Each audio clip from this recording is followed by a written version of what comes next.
Hello everyone, I'm Natalie Kunsman MD, and today we're talking about constipation. So it is common, but I would not say it is a normal condition.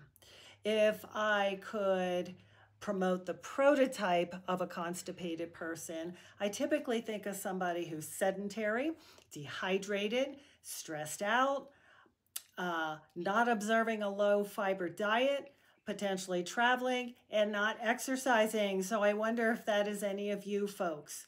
So clearly what I'm getting at here is lifestyle pieces can really help either fix the problem or make it much better. One of the most obvious causes of constipation to me, but may not be to you, is medication.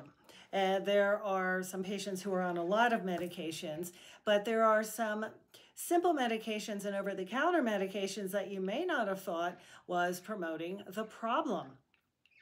Medications get involved with the migrating motor complex, and not that long ago we used to view that as the pacemaker of the gut system, in that it has an electromotor physiology to help promote our peristalsis or our digestive processes in several steps along the way.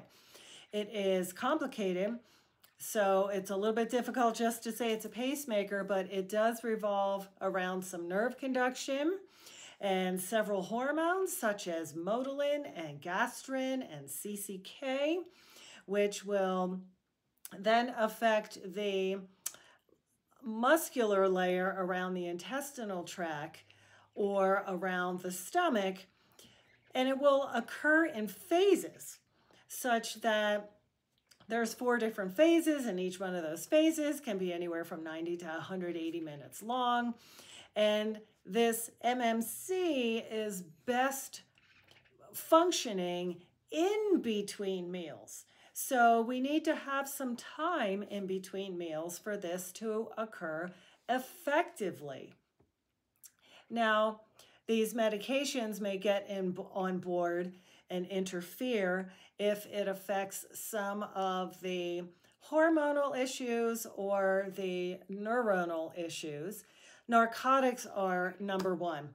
So this is why codeine and Percocet and some of the cough syrups and the pain medications really block people up. It actually stops that MMC, and this can be devastating.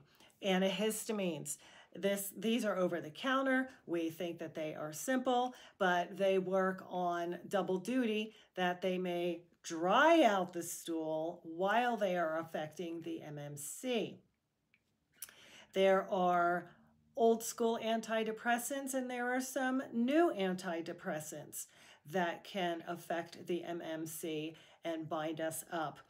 Think of the iron to treat anemia, and that can act as a binding agent, but the reason it does is it affects that MMC and the motility of the gut system.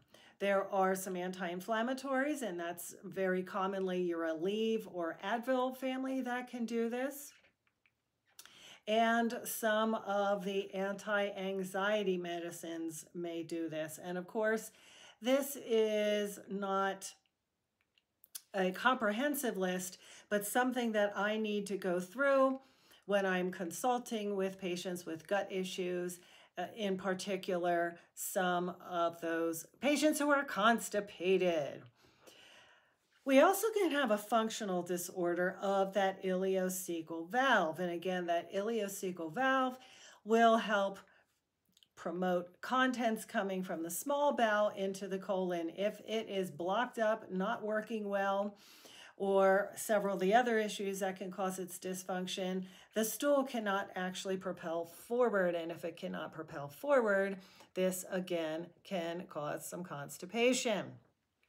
Now, while laxatives may actually be something in the short term that may help you with your constipation, sometimes it will literally backfire on you and cause worse constipation as the medication is wearing off. Now, not all laxatives are created equal. There are some glycerin suppositories or laxatives that may promote more water into the bowel system, such as some saline or magnesium citrate, and that can propel stool forward. But when we're getting into things such as potentially Dulcolax, some of its product, a portion of its product, or we get into Miralax, which is has polyethylene glycol. What's actually contained in these laxatives are bowel irritants. Now, bowel irritants are certainly not food substances, they're chemicals that disturb the colon, and it tries to quickly evacuate it out. But getting back to the MMC, over time, this polyethylene glycol and some of these chemicals can actually damage the neurons, and sometimes that can be permanent, such that you may have a worse constipation than when you got started. Of course, some people may mistake fiber as a laxative, and it's not really that. Fiber is necessary, but when it comes to your laxatives, please run those by your physician. Again, to aid in the propulsion of the gut system is magnesium. Now, magnesium helps with that MMC, and it also helps with the softness of the stool, and this is physiologic. And some of us are actually magnesium deficient, which is lending itself to the constipation, but the magnesium can actually be used for the constipation. Now, if you have SIBO, small intestinal bacterial overgrowth, this is actually referring to the number of bacteria that are living in the small bowel, and if there's too much of them, that they can actually secrete chemicals and enzymes and can render the body constipated. However, the catch-22 is constipation, which is a slow motility of your bacteria, can lead to small intestinal bowel overgrowth, since the bacteria cannot shed on a daily basis if you are blocked up. So in your daily habits of life, we can actually promote good stool volume and good voiding of the stool to not be constipated. And again, I've heard people say, oh, well, my normal is going to the bathroom every 3 or 4 days. And I would say that is not normal. Normal is typically at least 1 stool per day. To get there, you need to be wonderfully hydrated. So crudely, for us women, it's 2.7 liters of water a day. And for men, it is 3.7 liters of water per day. Now, it may sound like a lot, but the stool needs moisture to be able to go to the bathroom.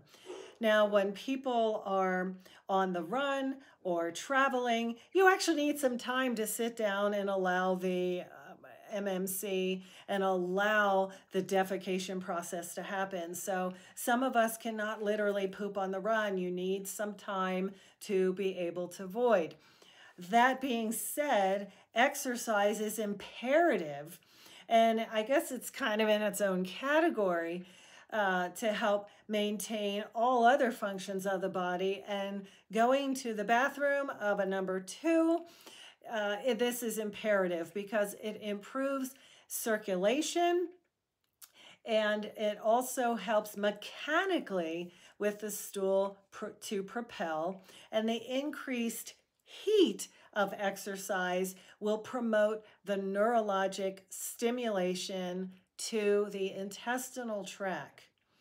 So when all else fails, and some of these simple processes such as good enough hydration, good enough fiber, good enough exercise, decent sleep, when this is not working, you may need to assess with a functional physician the stool volume to see what your microbiome looks like. You may need to actually go after different modalities of the healing wheel, such as movement, energy healing, supplementation, the herbal processing, chelation, or detoxification, because we didn't even get into some of the environmental toxins and chemicals that will impair or impact that neurologic functioning of the MMC. And people, we don't want this to be a permanent process. So be careful of the chemistry that you are putting in your bodies and environmentally that you live around. So again, if you need help with this process, consult a functional medicine physician. We got a lot of tools in our toolbox. Again, I'm Natalie Kunsman, MD, and you can find me at nataliekunsmanmd.com. And until we meet again, be well.